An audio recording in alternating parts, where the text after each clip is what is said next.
പോരാട്ടം. ദാനിയേലും ജലറാണിയും ചരിത്രമുള്ളവരാണ്. ഇങ്ങെത്തുകയാണ്. പഴയ കൊച്ചയ്യപ്പൻ വള്ളത്തിന് ചരിത്രമുണ്ട്. ഹനുമാനോടൊപ്പം നെഹ്റു ട്രോഫിയിൽ ഇരുട്ടൂത്ത് ബിയിൽ ജയിച്ചവരാണ് കൊച്ചയ്യപ്പനെങ്കിൽ 2008 മുതൽ അത് ചീയക്കുരുവിള വാങ്ങിയപ്പോൾ ദാനിയേലായി. ജലറാണി മാന്നാർ പാതുവയിലുള്ള വള്ളമാണെങ്കിൽ നെഹ്റു ട്രോഫിയിൽ നേട്ടമൊന്നുമില്ല.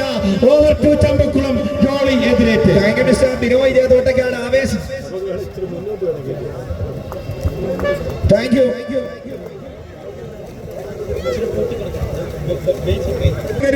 ആവേശകരമായ അതിമത്സരത്തിന്റെ വേറും വാശിയും ഒക്കെ തെളിയിക്കുന്ന അതിസുന്ദരമായ മത്സരമായി ഇതാ ജലറാണിയും ദാനിയേലും തമ്മില്